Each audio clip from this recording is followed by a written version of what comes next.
Want to watch football without the restrictions of blackouts or cable? Check out expressvpn.com to help you get access to all the live games. Sign up today using the link in the description to get 3 free months. Yo, what up, Bolt fam? It's the Director. Chargers fans, we got a game coming up on Sunday. Super exciting, but also maybe a bit anxiety-inducing because so much is up in the air when it comes to this game. Of course, we're going up against the Jacksonville Jaguars. Yeah, finally a pretty easy team on the schedule, right? Well, I don't know, man. It might be a trap. Is it a trap? If we know it's a trap, I don't know. But again, a lot of this hinges on the health of the team. Of course, everybody's going to be asking about Justin Herbert. I'm asking about Justin Herbert, but even outside of Justin Herbert, there are names to be monitoring in this one. And against a Jacksonville team, which honestly, in my opinion, people do not give them the credit that they are due. This year in particular, I think their defense is pretty dang good, and it's one that the Chargers are going to have to figure out how to overcome, especially if they are missing some key components to this team, especially on offense this week, man. So how do you guys think the Chargers are going to handle themselves against the Jags, especially if they need to buy themselves some time to get healthy? We got a lot to go over in this video. The health of the team, how to attack this Jacksonville Jaguars, defense, especially if the offense is missing some pieces. We got some things to get into, man. Now, before we do, again, shout out to the brand new sponsor, Underdog Fantasy. And so every single week, I want to share with you guys some of my picks going into the Sunday slate. This is what I got going on right now. You guys let me know in the comment section what you think. If you guys want a more detailed explanation on why I picked these particular players, just hang out until the end of the video. We'll give you guys a full rundown. And remember, you can use code DIRECTOR when signing up for Underdog Fantasy to match your first deposit up to $100. Also, as a reminder, we do have a giveaway going on right now. We are giving away this signed Antonio Gates jersey to one of my subscribers. All you got to do to enter is hit the link in the description, follow the instructions there, very simple, and make sure you're subbed. Only subs can win. We're also giving away the signed LaDainian Tomlinson jersey to one of my crew members as a thank you from me to you guys. All you guys got to do to be entered for this is be a member of my crew, and that is it. With that, guys, your question of the day, and this is a pretty simple one. If Justin Herbert does miss time, knock on wood, who needs to step up in this offense to make a difference in this game? Before we do kick off, guys, hit us up with a like and sub if you do enjoy this Chargers content. The small amount of time you guys take to hit the like, sub, and bell notification helps me out a lot. Let's get into it. Lights, camera, action.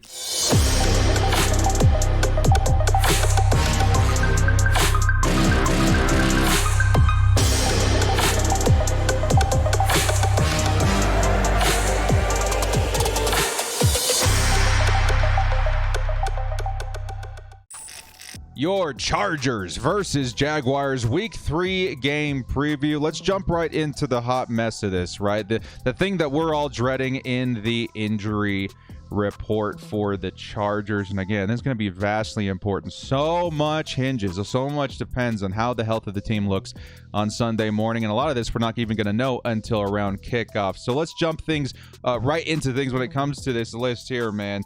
Starting off with Keenan Allen, who is still recovering from a hamstring injury. He did not practice Friday, but he did get 2 limited practices in there.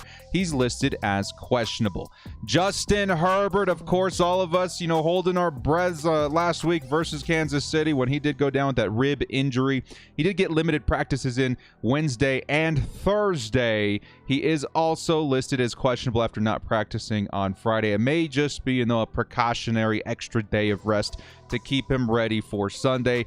If I were to spit in or a shot in the dark, a spitball, what I think's going to happen on Sunday, I think that Justin Herbert more than likely does suit up, but again, it really depends on the severity of the injury. From what I understand, rib injuries aren't as big of an issue as other injuries, especially for the quarterback position.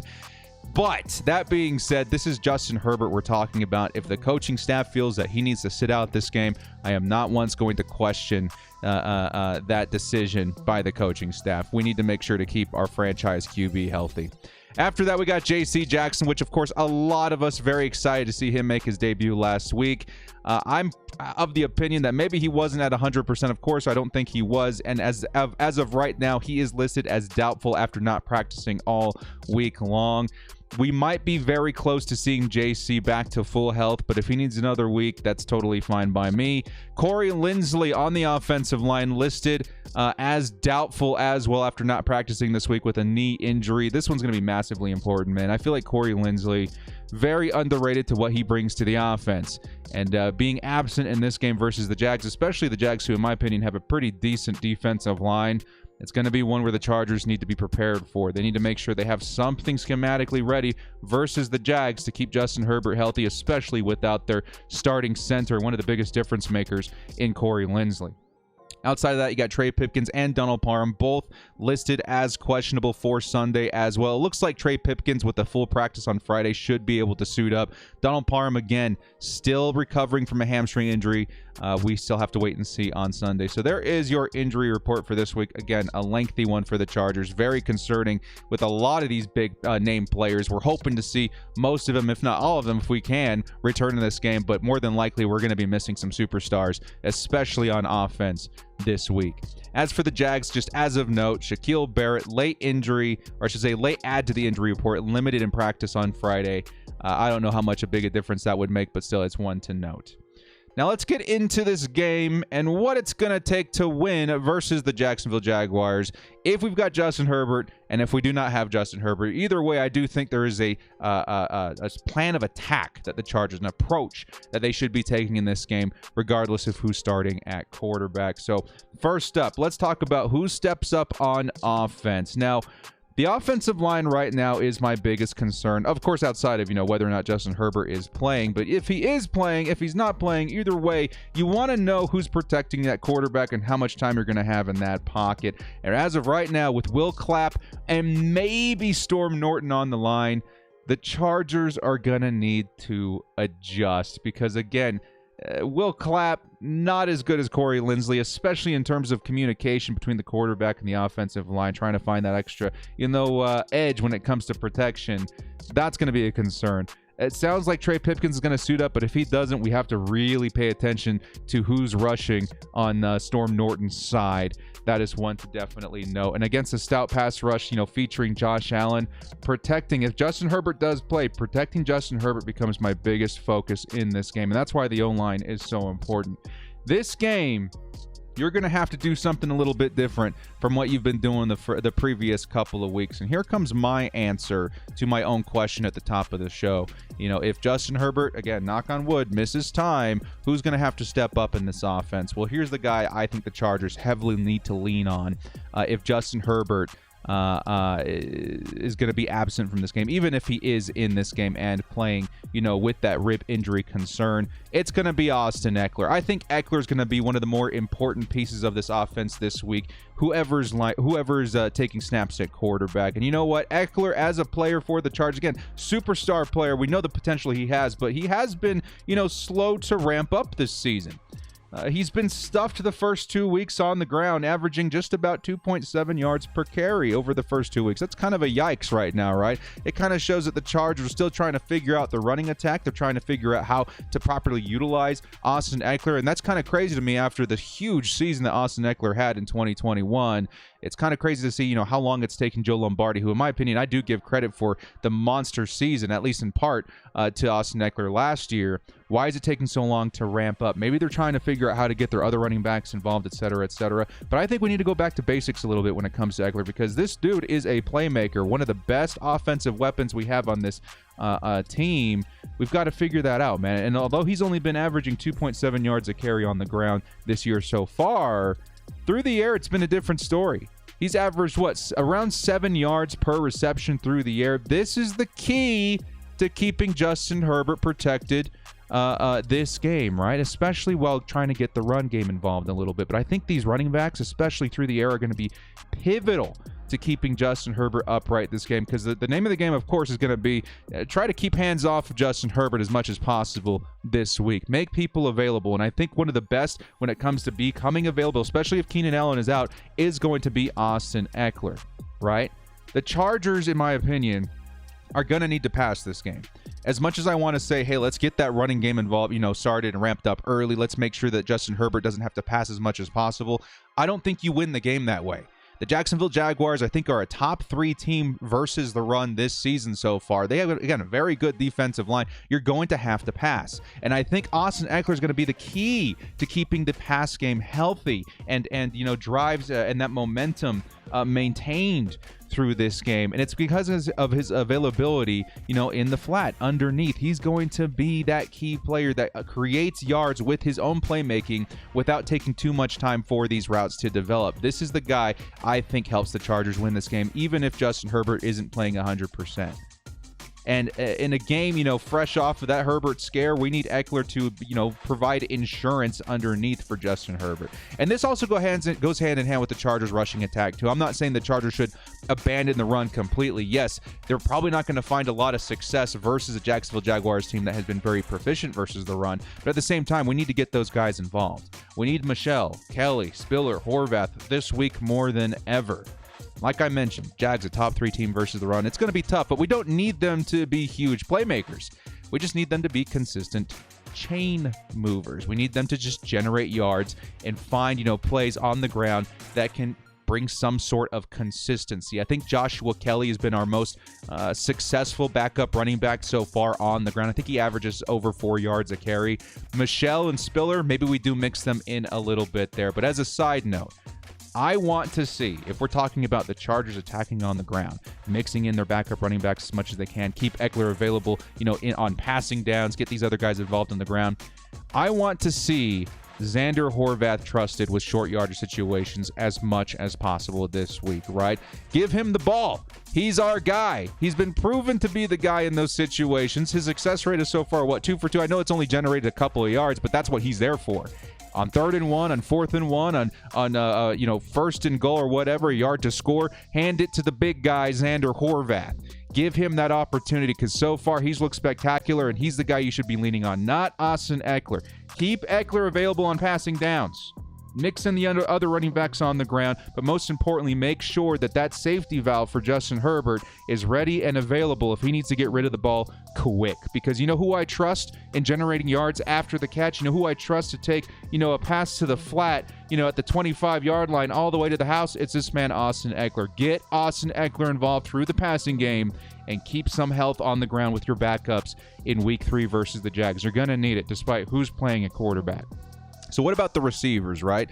This next segment is called Keep Yourself Available. Make yourself available. Outside of the highlighted running backs that we just went over, we need consistency from our receivers as well. And again, for Justin Herbert, it's about keeping him upright and making sure somebody's available right away. If it's going to be Chase Daniel this week, I think the dink and dunk method is going to definitely be in the game script for the Chargers. He's not going to be out there trying to generate huge plays. You're going to have to go into a game-managing style of offense if it's going to be Chase Daniel. And I do think that the Chargers can carry that mentality even if it is Justin Herbert because you're trying to keep him upright.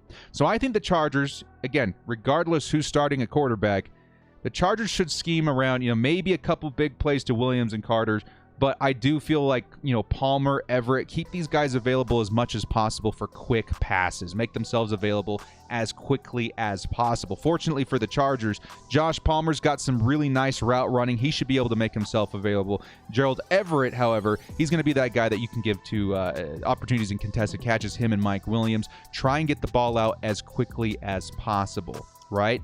Most weeks, I'm looking for those big plays. Most weeks in the comment section, we're talking about get these H-bombs out there, scheme somebody open out deep, get these big plays. We want to utilize Justin Herbert's big arm. This week, I don't know, man. Even if Justin Herbert's got a lot of time in the pocket, I want that ball out as quickly as possible. So this week, I'm looking for a little bit more dink and dunk, right? Protect Justin Herbert at all costs. If it's Chase Daniel, don't give him too much to do. Let the playmakers carry the offense. But like I alluded to before, man, I think our most important weapons on offense this week is going to come from our running backs. That's going to be the most important position this week, but more with what they can offer in the passing game than maybe on the ground. Make sure the ground is as consistent as you can make it, but get these guys involved through the air. Xander, Spiller, Obviously, Eckler and Kelly, all these guys have something to offer in the passing game. Make sure that is a big part of this offense this week. I'm talking screens, underneath passes. Try to create some space for these running backs in the passing game so that Justin Herbert has an option if he needs to get rid of that thing quickly. I want Herbert to take as little contact as possible this week, right? And if this all gets multiplied by 1,000, as I mentioned, if Justin Herbert does not suit up on Sunday. If it is Chase Daniel, make sure the playmakers are the ones generating the yards and not Chase Daniel trying to force big plays. Because, I think our odds are in better favor with Austin Eckler getting it underneath than Chase Daniel trying to force it 25 yards deep to a DeAndre Carter, if that makes sense to you guys. So there's your offense, guys. Let's talk a little bit about the defensive game for the Chargers. This next segment's called Lawrence Meet Bosa and Mack. Defensively, I think, as with most weeks with this Chargers defense, Bosa and Mack are going to be our biggest keys to victory, okay? And we're going up against a Trevor Lawrence this week, right?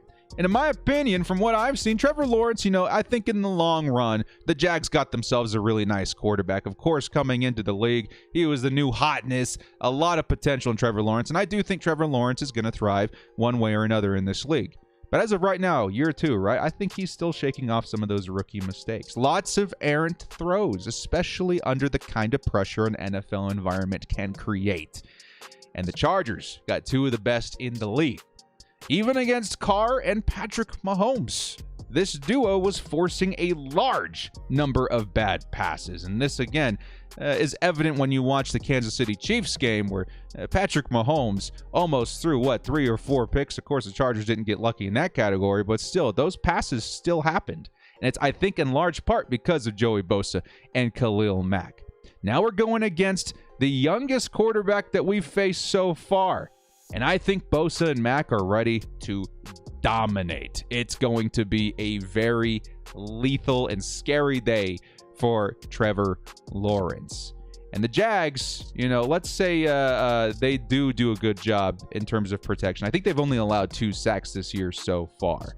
But that was against the Chase Young-less Commanders and a horrible game by the Indianapolis Colts. The Chargers are their biggest threat so far, and I do think that Bosa and Mack are going to get a piece of Trevor Lawrence, if not a Derwin James or another playmaker up the middle like one of our linebackers. The Chargers have been doing a very decent job at generating pressure this season so far, and I do think that's going to continue on Sunday. So defensively, the biggest keys to victory are going to be Bosa and Mack for me this week, again, especially because Trevor Lawrence, he's thrown some pretty crazy passes these last couple of weeks, and I think Joey Bosa and Khalil Mack are more than prepared to force these bad decisions out of Lawrence, and this could give the Chargers the edge. Of course, this is something we're going to see every single week, but specifically versus Lawrence, I think more than likely you're going to see some terrible passes and terrible decisions forced by the pressure generated by Bosa and Mack.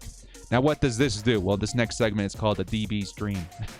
Now, of course, we do not have J.C. Jackson this week. I think he's, again, listed as doubtful. I think more than likely he's not going to suit up. Give him another week. Let's bring him back versus Houston.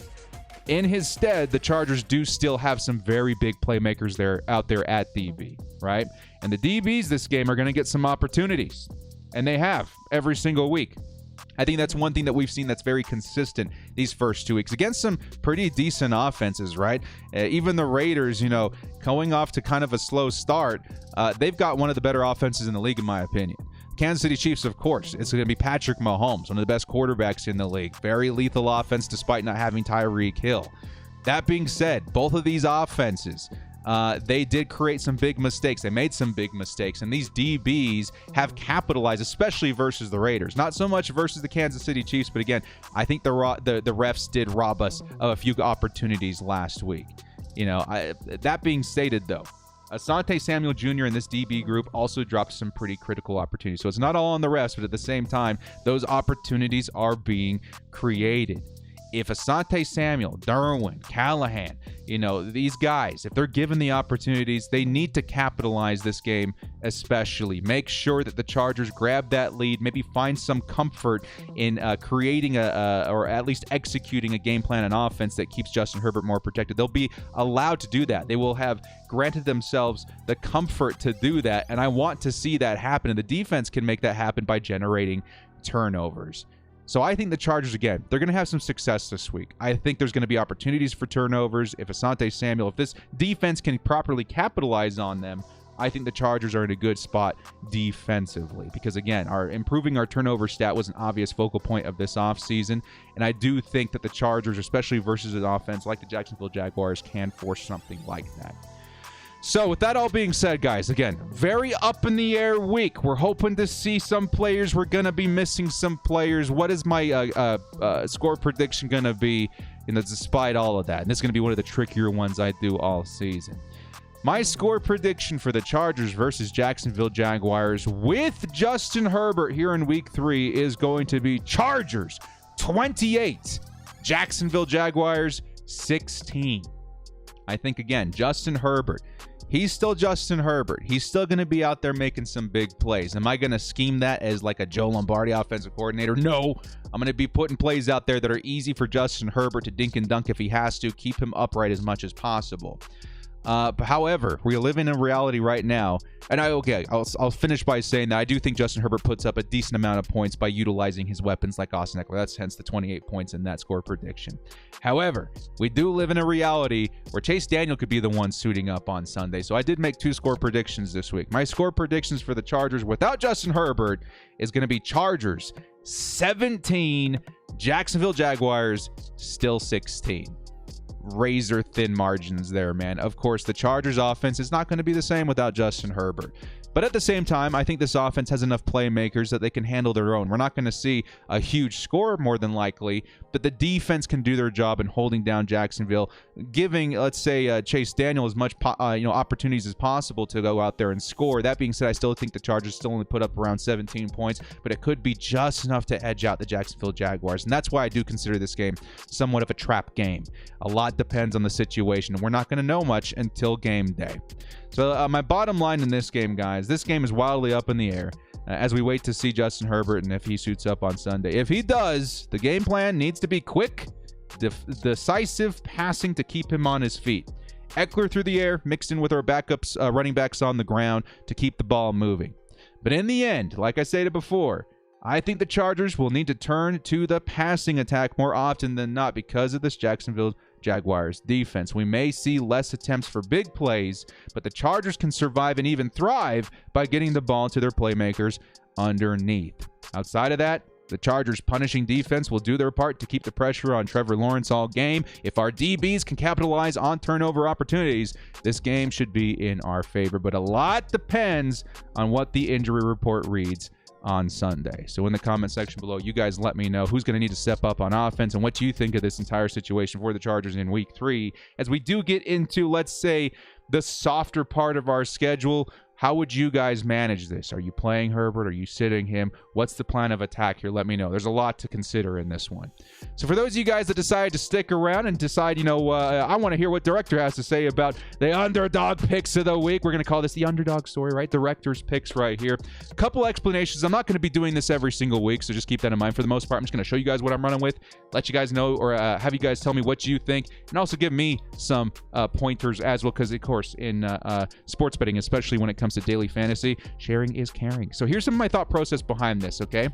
Derek Carr, in my opinion, the Raiders, this is going to be kind of, one of those games they want to get back in their groove as far as the offense versus the Chargers. Devontae Adams had like a ridiculous amount of targets and a ridiculous amount of receptions. Not so much last week. They're going up against the Tennessee Titans this week, who allowed a stupid amount of points to Josh Allen. I think Derek Carr, Devontae Adams, again, try not to give the Raiders too much props here, but this is, underdog. We're in it to win it, right?